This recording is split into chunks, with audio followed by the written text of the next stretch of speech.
Welcome back to Better Than Before. Tony Richards here, and it's that time of the show where we're going to give you a leadership lesson. And I'm going to kick it off today with a quote from our first president, George Washington. He said, "I hope I shall possess firmness and power enough to maintain what I consider the most enviable of all titles, and that is the character of an honest man." So I want to talk to you today about integrity. It's something we talk about a lot. It's a characteristic that gets bandied around and a lot of us value. And it's one we look for consistently in ourselves and the people we surround ourselves with and in our leaders. But I want to ask you today, what does it really mean to have integrity? And I'll tell you something else. If you have to tell me about it and tell me you have it, I always wonder if you really have it. I always see trucks or vans on the highway advertising their business, and they have integrity in there somewhere. And I'm like, if you really had it, would you have to tell me you have it? And would you try to promote to me that you have it? Wouldn't I just know you have it through dealing with you?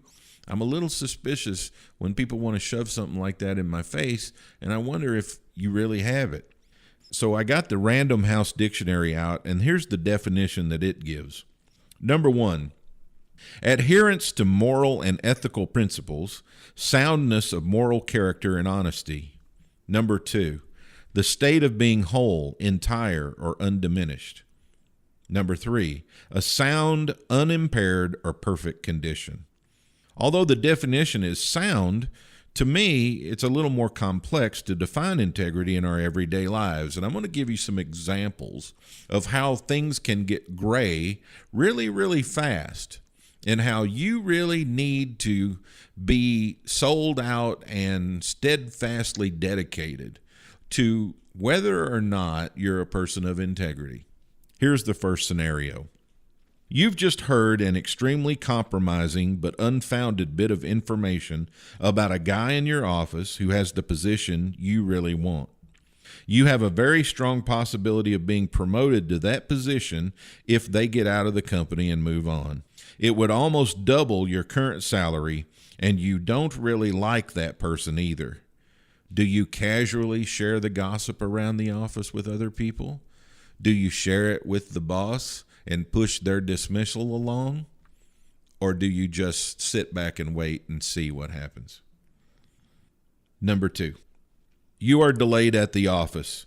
Then you're stuck in traffic for an extra 45 minutes, and you've got a dinner engagement that's pressing, and as you walk in the door of your home, the phone rings and your teenage child answers the phone.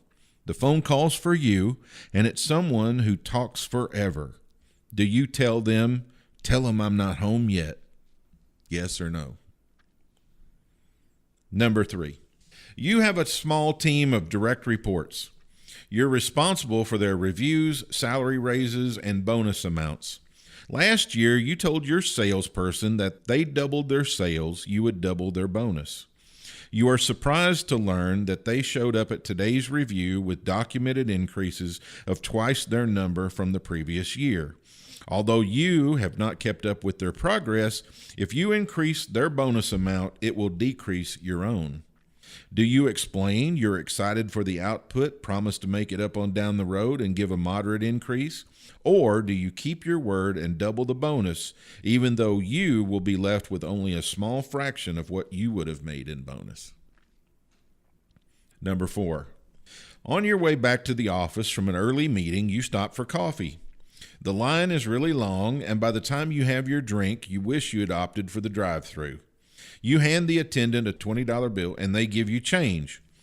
You're leaving, and you realize that instead of giving you back a 10 in change, they mistakenly gave you back your original 20 in change.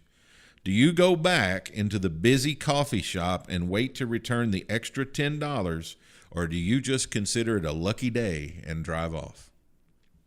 Number five, your child really wants to play in the city soccer league. The teams are based on your geographic location. The team roster for your area is full and your kid can't get in. But the team where your sister lives has one remaining spot open. Do you put her address on the application as your own so your child can play soccer this year? Or do you tell your child that it's just full and you won't be able to play this year. There are 5 situations where you have an opportunity to demonstrate your amount of integrity. Good thought process of what you would do. That's this week's leadership lesson. We'll see you next time on Better Than Before. I'm Tony Richards, and remember, everything gets better when you get better. Thank you for listening to Better Than Before with Tony Richards, a business leaders podcast powered by Clear Vision Development Group. For more resources from Tony, visit clearvisiondevelopment.com. Join us next time for another episode of Better Than Before with Tony Richards.